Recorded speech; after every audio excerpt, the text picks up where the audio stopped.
ನಮಸ್ತೆ. ನನ್ನ ಲಾಸ್ಟ್ ವಿಡಿಯೋದಲ್ಲಿ ಸಾಂಬಾರು ಪೌಡ್ರ್ ಮಾಡೋದು ಹೇಗೆ ಅಂತ ತಿಳಿಸಿದೆ. ಇವತ್ತು ಸಾಂಬಾರು ಮಾಡೋದು ಹೇಗೆ, ಆ ಸಾಂಬಾರು ಪುಡಿ ಉಪಯೋಗಿಸಿ ಸಾಂಬಾರು ಹೇಗೆ ಮಾಡೋದು ಅಂತ ತಿಳಿಯೋಣ ಬನ್ನಿ. ನಾವು ತರಕಾರಿ ಇಲ್ಲದೇನೂ ಸಾಂಬಾರು ಮಾಡ್ಬೋದು, ತರಕಾರಿ ಹಾಕಿನೂ ಕೂಡ ಸಾಂಬಾರು ಮಾಡ್ಬೋದು. ಇವತ್ತು ತರಕಾರಿ ಹಾಕಿ ಹೇಗೆ ಸಾಂಬಾರು ಮಾಡೋದು ಅಂತ ತಿಳಿಯೋಣ. ಮೊದಲಿಗೆ ಬೀನ್ಸು,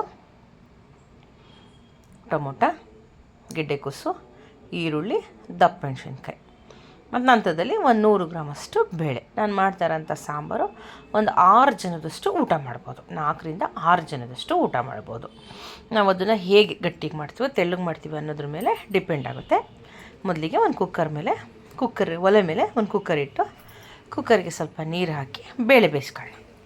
ಮಾಮೂಲಿ ಗೊತ್ತಲ್ಲ ಬೇಳೆ ಬೇಯಿಸೋದು ಹೇಗೆ ಅಂತ. ಎಣ್ಣೆ, ಅರಿಶಿನ ಹಾಕಿ, ಟೊಮೊಟೊ ಹಣ್ಣು ಹಾಕಿ, ಬೇಳೆ ಹಾಕಿ ಕುಕ್ಕರಲ್ಲಿ 3 ಅಥವಾ 4 ವಿಷಲ್ ಬಾರಿಸೋದು. ಅರಿಶಿನ ಹಾಕಾಯ್ತು, ಎಣ್ಣೆ ಹಾಕಾಯ್ತು.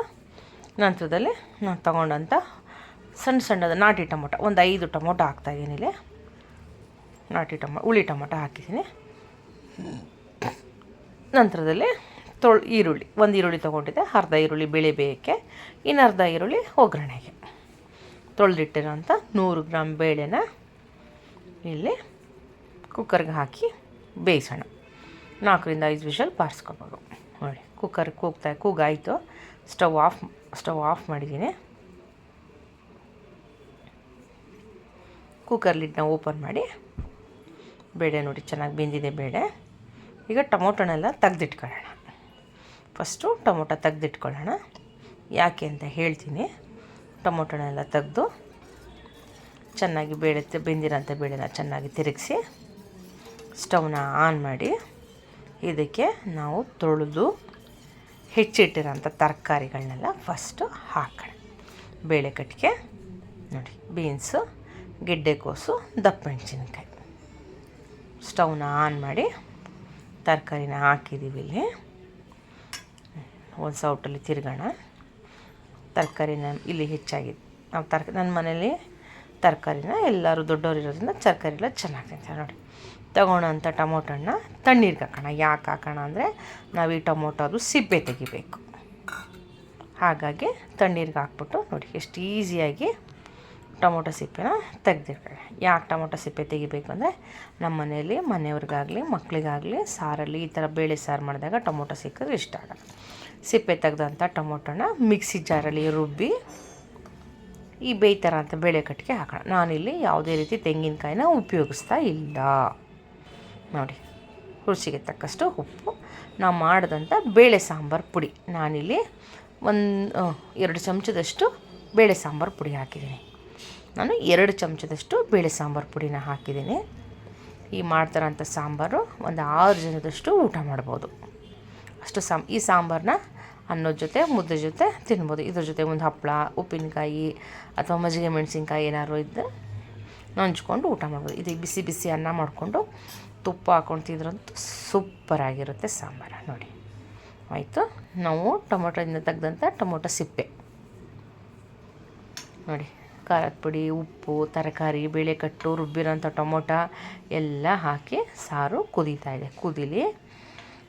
1-2 ನಿಮಿಷಗಳ ಕಾಲ ಸಾರನ್ನ ಚೆನ್ನಾಗಿ ಕುದಿಸ್ಬಿಟ್ಟು ಕುಕ್ಕರ್ ಲಿಡ್ನ ಕ್ಲೋಸ್ ಮಾಡಿ 2 ಸಲ ವಿಷಲ್ ಬಾರಿಸೋಣ. ನೋಡಿ, ಕುದೀತಾ ಇದೆ ಇಲ್ಲಿ ಸಾಂಬಾರು.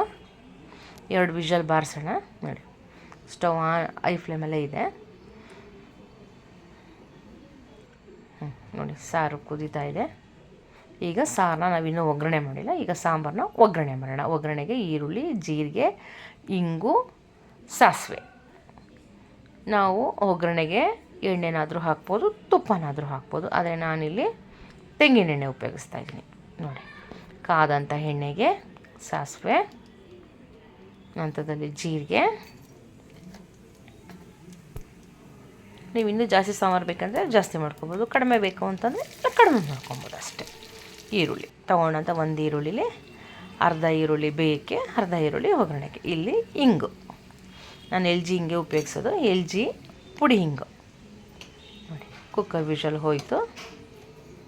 ನೋಡಿ, ತರಕಾರಿ ಎಲ್ಲ ಚೆನ್ನಾಗಿ ಬೆಂದಿದೆ.